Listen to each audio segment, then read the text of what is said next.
Hey guys, what's going on? It's T-Mac here. We're just making a video again for my picks. We got a little college basketball going on and the NBA's back.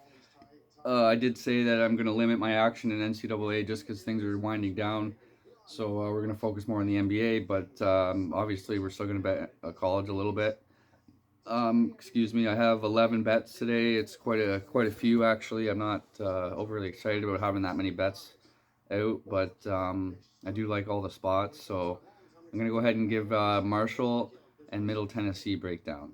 Marshall is 11 and 17. They're ranked 238th in the country. Middle Tennessee is 20 and 7, 98th in the country. So they're a much better team. Middle Tennessee is favored by 6.5 points. As a home favorite, they're 8 and 2. As a home team in general, they're 9 and 2, and as a favorite in general, they're 11 and 2. So they've been a fucking moneymaker all year. All year. Vegas probably hates them, but I've picked up a lot. I've probably picked up half of their wins. I've bet on them this year. They've been really good. And this other team, Marshall, um, complete fugazi team. They fucking suck. They have a lot of hype. They had a lot of hype at the start of the year, but they didn't perform, and they sucked. Like 11 and 17. So anyways, back to Middle Tennessee. They're really good at home. They just had a win versus a 177th ranked team. They're 14 and 4 after win, so that's really nice. I traditionally this would be a kind of a letdown spot because they just played a really good team, won, and now they're going to play a shittier team, so they're not really as pumped up for it because they're feeling good and they're not really motivated to play this game. But like after a win, they're 14 and 4, so some of that shit doesn't really matter for this team, but most teams it does. So this team's an anomaly where they've just won all year, covered spreads all year, and just made people money all fucking year. So we're not going to get off the train at 6.5. So we'll continue breaking it down here. I am, like I said, I am worried about the possible letdown spot, but I don't see it, especially versus a weak Marshall team. They're not really able to bark back, I don't think. So as a -5 to a -7 favorite, they're 4-0 against the spread. Every time they're -5 to -7, they win by 18, 15, 9, 11.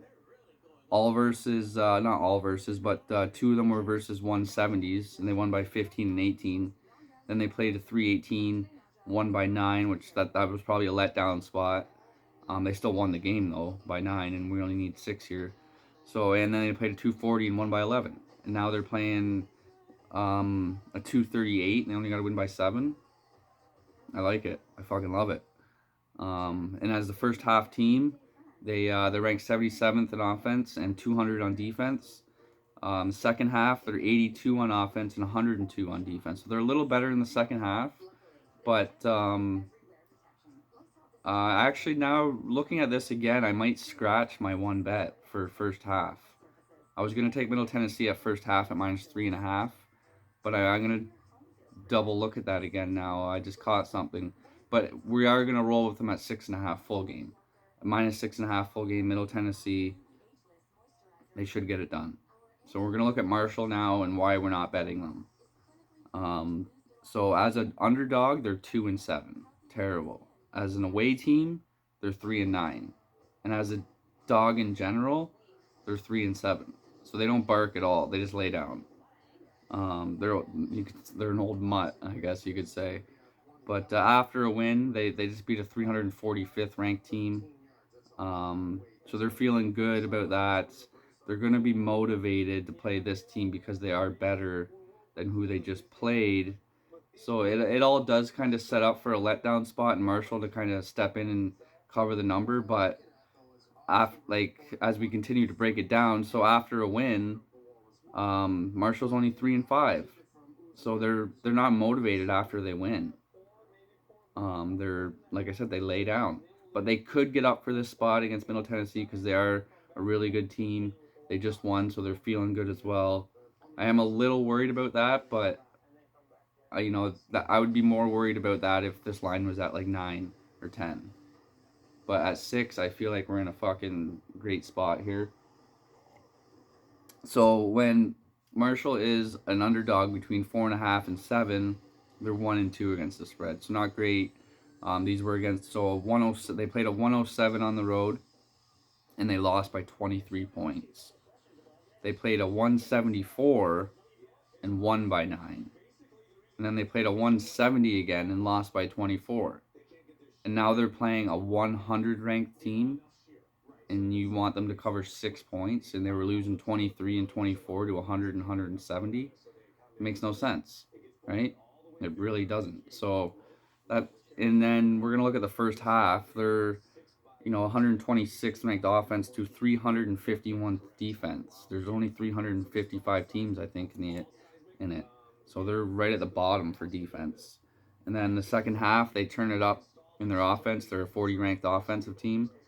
And again, once again, 320 on defense in the second half. So they're just a brutal, brutal defensive team. But when you get motivated and pumped up, defense seems to be the play, because all you gotta do is work harder. If you're to get more offense, you have to actually have talent. But if you just want to play defense, you just have to work hard, and that comes with motivation when you're playing this big team. So I expect them to, but they're just terrible at defense, so they're still not going to be able to hold them down.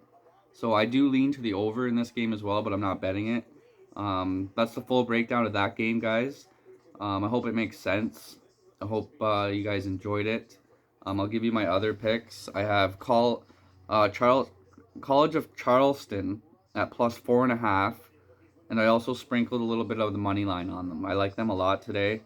I'm not going to explain the whole situation because I have other bets I'm going to give. So we have Seattle at first half plus 1, Temple at plus 12, and then in the NBA, I'm going to play props today. I'm going to play a couple players. I had an idea.